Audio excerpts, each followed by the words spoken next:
Okay, today I would like to tell you about what the cable companies don't want you to know. Cable and satellite, any TV subscription. First thing is, they always have special offers for customers if you commit to a year or 2 years, where you can get a significant amount of your cable bill reduced. This is where usually this comes into play if you threaten to leave your provider and go to their competition. They will pull out these deals, $20 a month for 6 months or something with everything. There's different tactics that they will do to give you to keep you as a subscriber. I remember I had this more than 10 years ago. I was just using a TV aerial and YouTube to watch my videos and other streaming stuff, and I was not a cable subscriber, and they sent me an offer for $20 a month for, I think it was a 2-year commitment to be with them, and it was a pretty decent package. So I took the bait and I bit, and I was a subscriber for a couple of years. And then when that deal was over, they jacked it up to like $100 a month or $80 a month for that package. So what I did then is I just canceled and just had internet, and eventually I even switched to a non-cable company internet service provider, just because I like to support the smaller companies that actually gave me unlimited internet when 10 years ago, when no one was offering unlimited internet.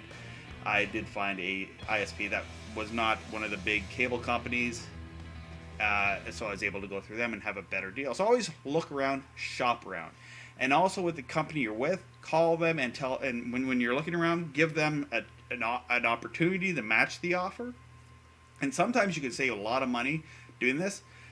And always the best way of saving money is to get an antenna, and that's what a lot of people are doing. They're just they're either having an antenna, or most people, they don't even know that you can have an antenna. And that's another thing the cable companies don't want you to know, that you can get your local channels with an antenna.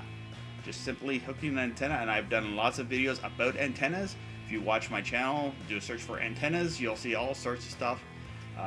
Free satellite channels that you could get. So check out my channel for other stuff like that.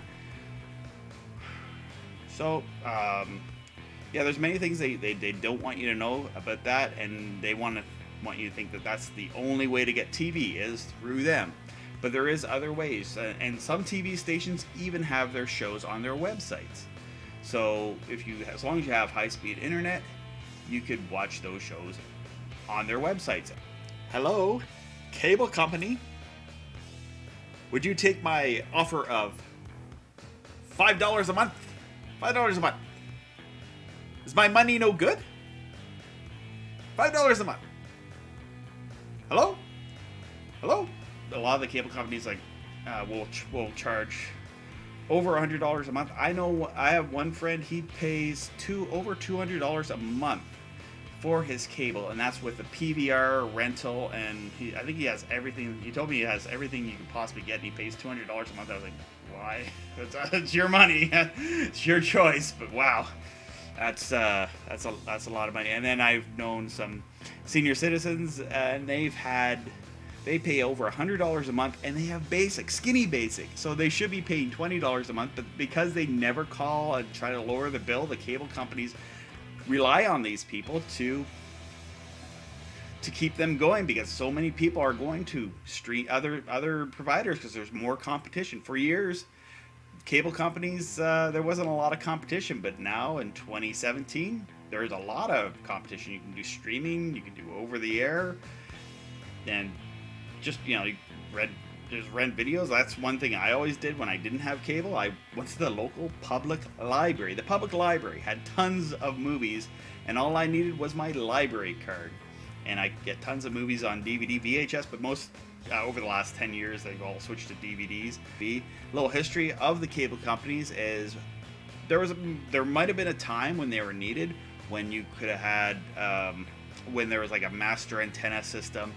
And they pulled maybe 13 channels. I remember when I was a kid, there was only maybe the 13 channels that were on the dial, and then they got the little converter boxes. We call them converters, but desk set-top boxes that you hooked up your, like I had a TV with a dial, and you had the set-top box that you would put on there, and you would get more channels, more than just the 13 channels. You get 13, probably to maybe 60, and those were in the analog days. Now we're in the digital days where they could have thousands of channels. Now, another thing that I think the cable companies are doing to shoot themselves in the foot is, back in the analog days, and even in the digital days, you could still use a splitter and send the signal to different TVs throughout your house.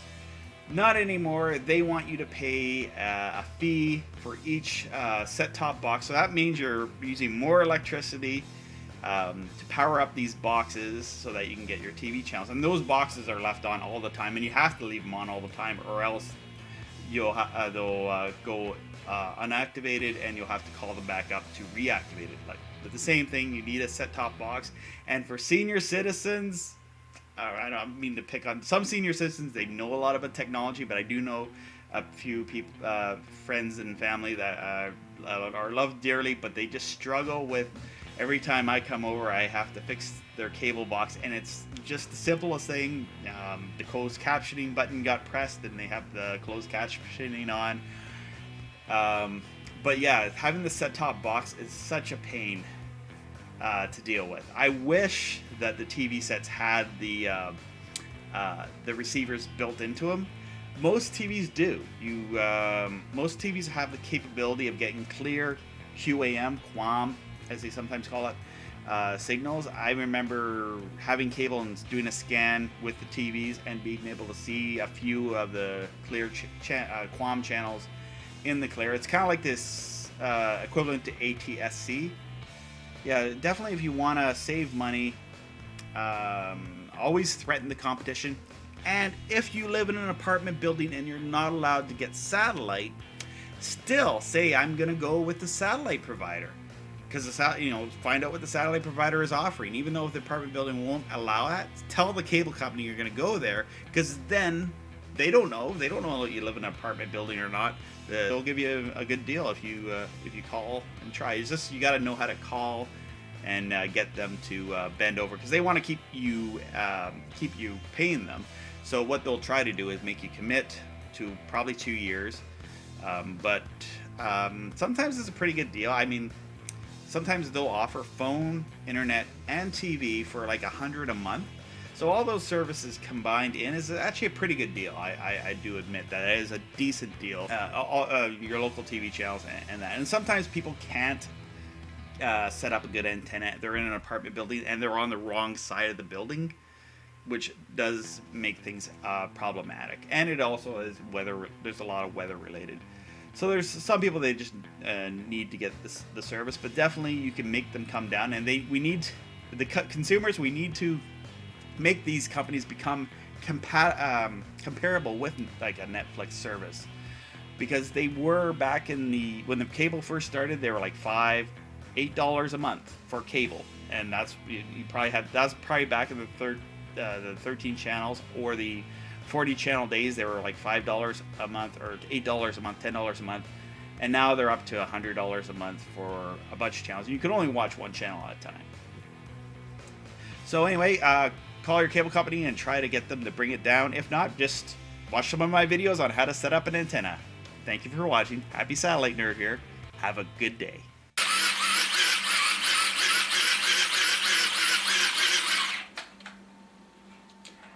Please like, share, and subscribe. And check out my Facebook page, Robbie Strike's Videos. And share the videos there with all of your friends.